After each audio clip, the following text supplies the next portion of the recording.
নমস্কার, আমি বাসন্তী নতুন রেসিপিতে আপনাদেরকে আবারও স্বাগত জানাই।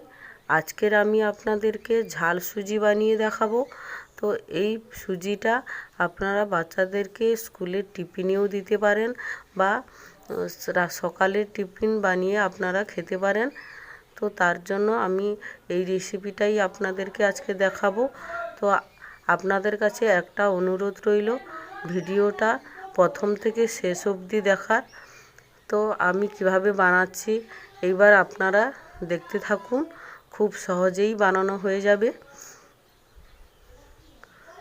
তো প্রথমেই আমি একটা গ্যাস অন করে দিচ্ছি, গ্যাসটাকে অন করে জ্বালিয়ে দিলাম। এরপর একটা কড়া বসিয়ে দিলাম। তারপর এরকম ঠিক এক বাটির মতো সুজি নিয়ে নিয়েছি। এই সুজিটাকে হালকা আঁচে ভালোভাবে ভেজে নেব। একেবারে লালও হয়ে যাবে না, আর একেবারে সাদাও থাকবে না, ঠিক মিডিয়াম আঁচে ভেজে নিতে হবে, যাতে সুজি ভাজার একটা গন্ধ আসে। তো দেখুন বন্ধুরা, ভাজা হয়ে গেছে। এরপর আমি একটা পাত্রের মধ্যে সুজিটাকে ঢেলে নিচ্ছি। তারপর গ্যাসের মধ্যে আবারও কড়া বসিয়ে দিলাম। কড়াটা বসিয়ে আমি এখানে সাদা তেল ব্যবহার করেছি। আপনারা চাইলে এখানে ঘিও ব্যবহার করতে পারেন বা সর্ষের তেলও ব্যবহার করতে পারেন। তো আমি এখানে সাদা তেল দিয়ে আমি কয়েকটা চিনে বাদাম ভেজে নিচ্ছি। এই ঝাল সুজিতে বাদামটা দিলে খুবই ভালো লাগে খেতে। তো ভাজা হয়ে গেছে। এরপর একটা পাত্রের মধ্যে বাদামগুলোকে তুলে নিচ্ছি।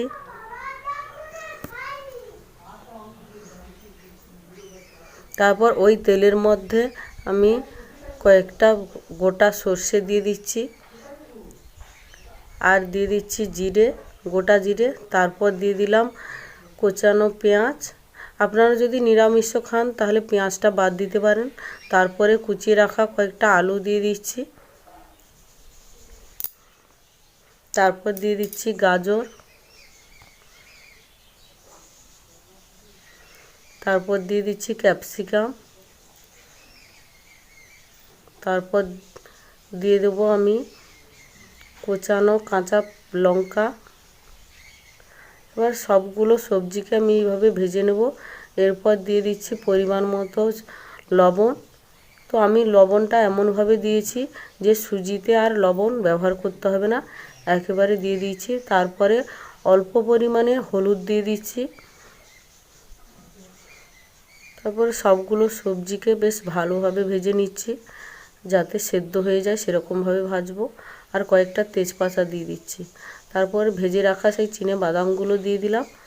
এখানে আপনারা যদি কারি পাতা ব্যবহার করেন খুব ভালো হয়, ফ্লেভারটা খুব ভালো আসবে। তারপর ভেজে রাখা সুজি দিয়ে দিলাম। আমার হাতের কাছে কারি পাতাটা নেই বলে আমি এখানে ব্যবহার করতে পারলাম না, আপনারা অবশ্যই ব্যবহার করবেন। তো এরপর আমি সুজিটাকে মশলার মধ্যে ভালোভাবে, সবজি আর মশলার মধ্যে ভালোভাবে ভেজে নিচ্ছি। এরপর যেই বাটি মেপে আমি সুজি নিয়েছিলাম ওই বাটিরই এক বাটি জল নিয়ে নিচ্ছি। এরপর 2-3 চামচ জল দিয়ে দিচ্ছি, কিন্তু জলটা একসঙ্গে দেওয়া যাবে না, এইরকমভাবে অল্প অল্প দিয়ে নাড়তে হবে আর জলটা দিতে হবে।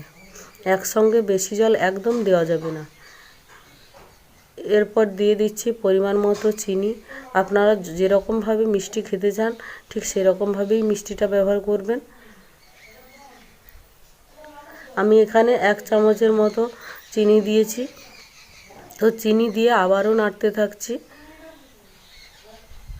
দেখুন একেবারে জড়ে যাচ্ছে না, বেশ ঝরঝরে আছে।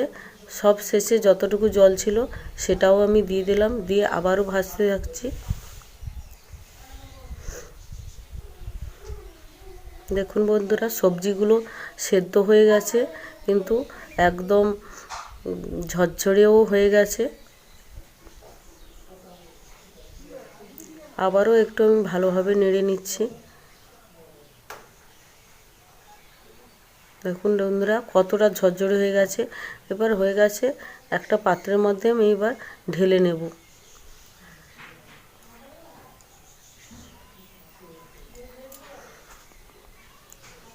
দেখুন বন্ধুরা, এই পাত্রের মধ্যে আমি ঢেলে নিচ্ছি। এরপর আমি পরিবেশন করে আপনাদেরকে দেখাচ্ছি। দেখুন কতটা দেখতে ভালো লাগছে। কোনো অতিথি এলেও আপনারা এরকমভাবে বানিয়ে দিতে পারেন।